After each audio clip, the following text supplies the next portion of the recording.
3, 2, 1, go!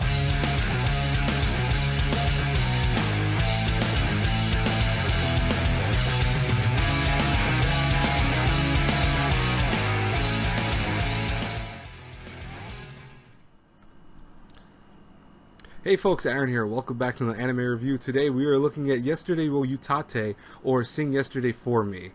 Now, I'm very surprised about this show. I went into this with anticipations that it was going to be very drama-filled, and I was not disappointed in that sense. There is a lot of melodrama though, and you know how I am with melodrama. If you're new to my channel, one of the things I can't stand is melodrama. Melodrama to me is always something it's overly used for the wrong reasons, because a lot of times when you do melodrama, you tend to put this spin on it that makes everything dramatic for false reasons. Like, oh, this person loves this person, but secretly that person loves this person, and it's like extra drama. But Sing Yesterday for Me does a good job with this melodrama to a surprising factor. Like, it's not perfect, mind you. There's times where I groan at some of these characters, but there's a very realistic element to it, which is very, I think, refreshing for the show. So the story follows Uzumi Riku, and I'm not gonna say his whole life. His first name, always I butcher it. It's Rikuo, I think. Rikuo.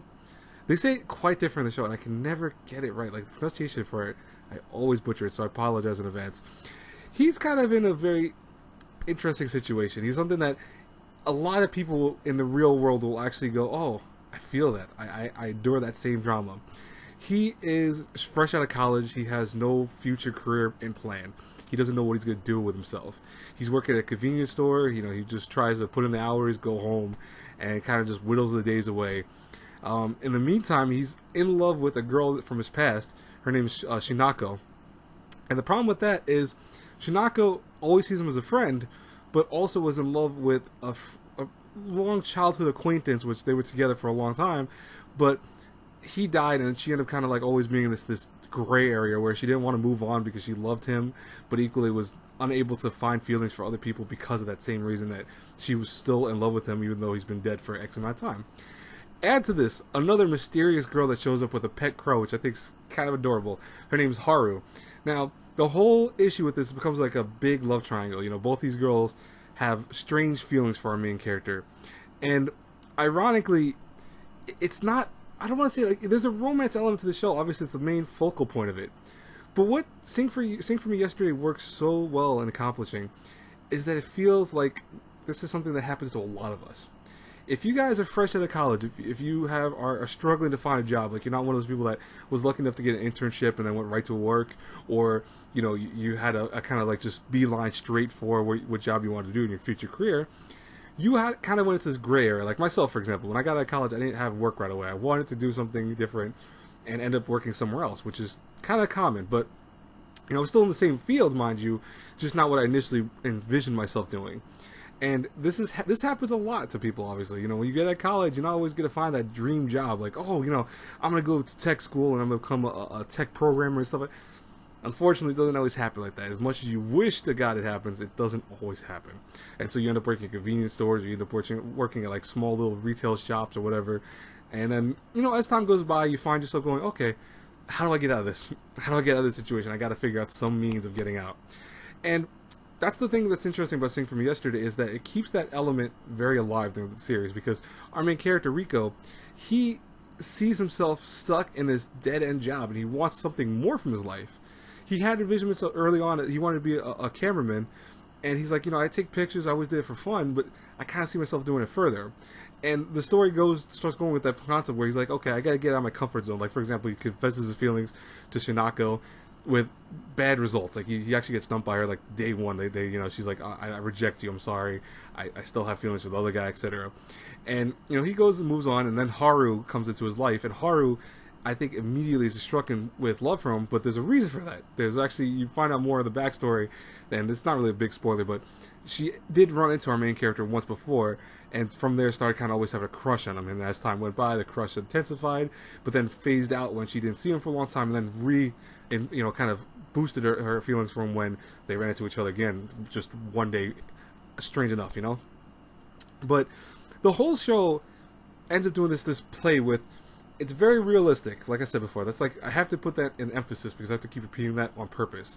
this show is going for realism when it comes to a lot of stuff. It's going for this, Rico is trying to get out of his dead-end job. He's trying to find a reason for living beyond going to work and just doing everything per diem. Like, okay, I'm gonna do this, I'm gonna do this, I'm gonna do this. Rinse and repeat the next day. I'm gonna do this, I'm gonna do this. He wants to get away from that. He does, and his character does slowly start growing. Like, that's one thing I like about his character, is that it's very realistic. Things in his life start happening, forcing him to grow a little bit. Like, where he starts realizing, okay, I can't get with Shinako, I can't get with Haru right now because he doesn't have really the same feelings for her. What do I do? He starts taking advice from friends. He starts betting himself. He gets another job at one point, and from there starts going on and actually advancing himself a little bit further. So he gets away from this kind of dead end life he has. Meanwhile, he's not the only character going through this. Shinako and Haru are also going through their own kind of hells of sorts. Like, Shinako's biggest thing is that she's still with her ex-lover's brother, and he has feelings for her because they're childhood friends. She's kind of iffy on him because obviously he's younger than her, and also she thinks he has some growing to do. His name, by the way, is Yo, or I think it's Yo. How they say it. I think it's like K-Y-O, or no, sorry, R-O-U, but they call him Yo. And Haru, meanwhile, also is living her life very carefree, so she's not particularly sure of what she wants in life. Like, she wants to enjoy life. She's falling in love, obviously, but she doesn't know how to convey her love. She doesn't know what she wants to per se do with it. And she keeps going to Rico every time. Like, for example, they meet at the convenience store a lot because she's having fun with them. She plays with them, has jokes with them. It's almost like a very kind of just friendly meeting more than her falling in love with them. And that causes a lot of confliction because, as much as he does like her, he thinks she's kind of cute, he still has feelings for Hinako, and also she's not proving herself to be really like girlfriend material because she's not acting like one. She's acting like someone who doesn't really give a crap. She's just playing around with them. So it's always in this very weird realm of where the relationship is going, and all these characters are slowly growing as characters to like become more adult-like. Now, where Sing For Me Yesterday falls apart is the melodrama. Like I said before, it definitely is a show with a lot of melodrama, but what kills it with the melodrama is that it feels very caked on. It's almost like a layer cake, where a lot of times you'll have this level of drama that you're already used to. Like, you have the love triangle always in the consonant, but then you start having where, like, oh, well, now you have a fourth person coming in, so you have a love rectangle. You have this other person that comes in at one point, so you have like a love pentagram almost at one point. It's crazy. And that kind of just feels like it's layering things on top of each other on purpose. Like, it's not ever going, let's just keep with the same thing. It's just adding drama. You have Shinako's character, I understand where she's coming from. I get it. Because she's mourning over a person she loved from the past and can't move on because she just is so in love with that person.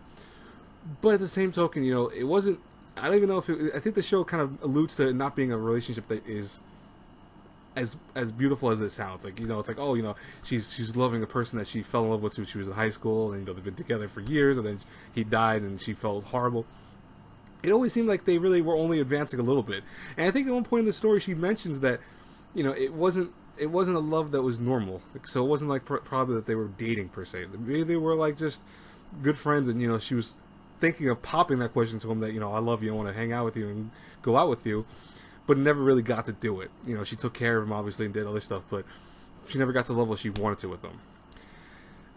It's this melodrama that causes the show to kind of collapse a little bit, because you're like, you love this stuff with the main character. Like, Rico as a character, he's so relatable, because you feel him, you feel his pains. Like, we get up this the kind of stride in life where we go and do everything verbatim every day.